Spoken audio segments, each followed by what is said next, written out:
વંદે માતરમ વિદ્યાર્થી મિત્રો, શ્રી વશિષ્ઠ વિદ્યાલય વાવ ગુજરાતી માધ્યમ ધોરણ 5 સબ્જેક્ટ કોમ્પ્યુટર ચેપ્ટર 3. તો ગયા વિડીયોની અંદર આપણે સેકન્ડરી મેમરી હાર્ડ ડિસ્ક બરાબર સીડી વિશે માહિતી મેળવી હતી. હવે સેકન્ડરી મેમરી ડીવીડી અને યુએસબી ફ્લેશ ડ્રાઈવ વિશે આપણે માહિતી મેળવીશું. ચાલો જોઈએ ડીવીડી. આજકાલ ડીવીડી એ સીડી કરતાં વધુ પ્રચલિત છે. ડીવીડી દેખાવમાં સીડી જેવી જ છે. સીડી જેમ ડીવીડીને પણ ઓપ્ટિકલ ડ્રાઈવમાં મૂકવામાં આવે છે, જે સીપીયુ બોક્સમાં બેસાડેલું હોય છે. શું કીધું છે કે જેવી ડીવીડીનો આકાર છે એવો જ સીડીનો આકાર છે, બરાબર. પરંતુ સીડી કરતાં ડીવીડી વધુ ફેમસ છે અત્યારે, બરાબર. મોસ્ટ ઓફલી હવે બધા સીડી કરતાં ડીવીડીનો ઉપયોગ કરતાં વધ્યા છે, બરાબર, વધારે ઉપયોગ કરે છે. અને સીડીની જેમ ડીવીડી પણ શેમાં યુઝ થાય છે? તો ઓપ્ટિકલ ડ્રાઈવની અંદર જ યુઝ થાય છે, બરાબર. ડીવીડીમાં સીડી કરતાં વધારે ડેટા સંગ્રહી શકાય છે. શું કીધું છે કે સીડી કરતાં ડીવીડીમાં જે ડેટા છે, જે ઇન્ફોર્મેશન છે એ વધારે આપણે સંગ્રહ કરી શકીએ છીએ.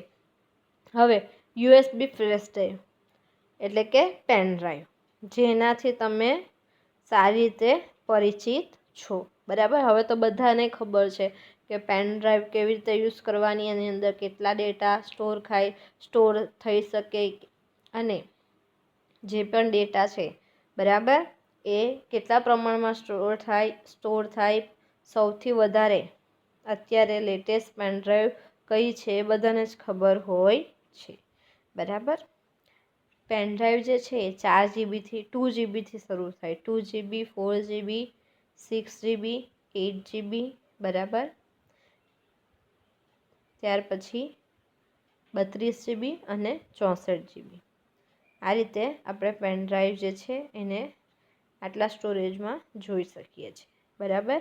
યુએસબી ફ્લેશ ડ્રાઈવ એને કહેવામાં આવે છે. યુએસબી ફ્લેશ ડ્રાઈવ એ ઘણું નાનું સ્ટોરેજ માટેનું સાધન છે, જે તમે સહેલાઈથી તમારા ખિસ્સામાં મૂકીને લઈ જઈ શકો છો. તે વધારે નાનું, ઝડપી, વધારે ડેટા સંગ્રહી શકે છે. યુએસબી ફ્લેશ ડ્રાઈવ સાથે તેને કોઈ પણ કોમ્પ્યુટરમાં વાપરી શકો છો. શું કીધું છે કે એટલું નાનું સાધન છે, હવે તો બહુ નાનું થઈ ગયું, બરાબર, એનું કદ. પરંતુ એના ડેટા સ્ટોરેજ ક્ષમતા કેવી થઈ ગઈ? વધી ગઈ, બરાબર. જેમ કદ નાનું થતું ગયું તેમ એની સ્ટોરેજ ક્ષમતા છે તે સંગ્રહ ક્ષમતા એની વધતી ગઈ, બરાબર. એ શું છે તો સૌથી નાનું અને ઝડપી અને વધારે ડેટા સંગ્રહ કરી શકે એવું સાધન છે, બરાબર. ચાલો આગળ જોઈએ. ચલો અહીં આપણું આ ચેપ્ટર જે છે એ કમ્પ્લીટ થાય છે. હવે આપણે જોવાનું છે સ્વાધ્યાય. તો વિદ્યાર્થી મિત્રો, જે રીતે મેં રેડ પેનથી અહીં ટીકમાર્ક કર્યું છે, રેડથી, બરાબર, એ તમારે પણ અમારી જોડે સ્વાધ્યાય કમ્પ્લીટ કરતા જવાનું છે, બરાબર. તો ચાલો જોઈએ. પહેલું પ્રશ્ન 1, કૌંસમાં આપેલા શબ્દોમાંથી યોગ્ય શબ્દ પસંદ કરી ખાલી જગ્યા પૂરો. પહેલું, ખાલી જગ્યા કોમ્પ્યુટરમાં સમગ્ર કાર્યોનું નિયંત્રણ કરે છે. તો જવાબ આવશે સીપીયુ, બરાબર. બીજામાં રેમ અને રોમ એ ખાલી જગ્યા છે. કયા પ્રકારની મેમરી છે? Primary memory. ત્યાર પછી પ્રાઇમરી મેમરી એ ખાલી જગ્યા તરીકે પણ ઓળખાય છે. તો આન્સર આવશે ઇન્ટરનલ મેમરી. ત્યાર પછી ખાલી જગ્યામાં 0 કે 1 માત્ર 2 જ અંકો હોય છે. તો આન્સર આવશે બીટમાં, બરાબર. વિદ્યાર્થી મિત્રો, તમે પણ મારી સાથે સ્વાધ્યાય કમ્પ્લીટ કરજો. પાંચમું છે રેમ એટલે રેમનું ફૂલ ફોર્મ અહીં આપવાનું છે. તો 2 આપ્યું છે, એમાં આવશે રેન્ડમ એક્સેસ મેમરી, બરાબર. આગળ રોમ એટલે તો read only memory. Secondary memory એ ખાલી જગ્યા તરીકે પણ ઓળખાય છે. તો આન્સર આવશે એક્સટર્નલ મેમરી, બરાબર. આઠમું, ખાલી જગ્યા એ એક્સટર્નલ સ્ટોરેજ માટેનું સાધન છે. તો આન્સર આવશે હાર્ડ ડિસ્ક, બરાબર. ત્યાર પછી 9મું, ખાલી જગ્યા એ સૌથી નાનું સ્ટોરેજ માટેનું સાધન છે. તો આવશે આન્સર યુએસબી ફ્લેશ ડ્રાઈવ, બરાબર. 10મું, ખાલી જગ્યા એ સીડી કે ડીવીડી કરતાં વધારે ડેટા સંગ્રહી શકે છે. આન્સર આવશે હાર્ડ ડિસ્ક. 11મું, સીપીયુ એ પ્રિન્ટેડ સર્કિટ બોર્ડ પર મૂકવામાં આવે છે, જેને ખાલી જગ્યા કહે છે.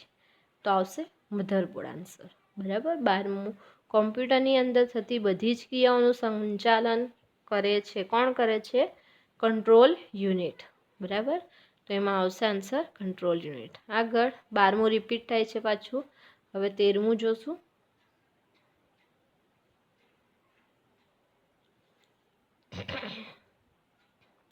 શું કીધું છે કે ગણિત, બરાબર. ગણિત તથા તર્કના બધા જ કાર્યો ખાલી જગ્યા દ્વારા થાય છે.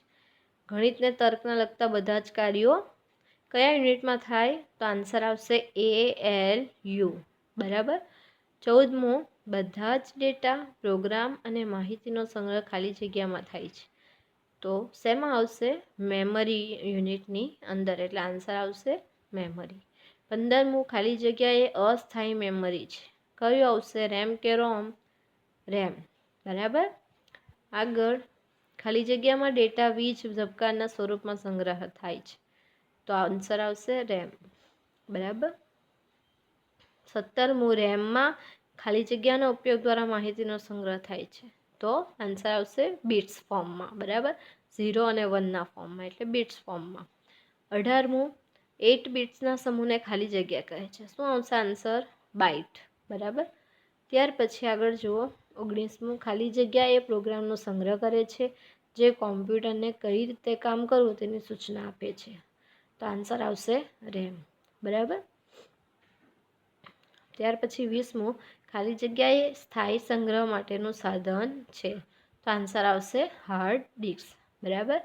હવે વિદ્યાર્થી મિત્રો, આગળનો જે સ્વાધ્યાય છે આપણે નેક્સ્ટ વિડીયોની અંદર આપણે એ સ્વાધ્યાય કમ્પ્લીટ કરીશું, બરાબર.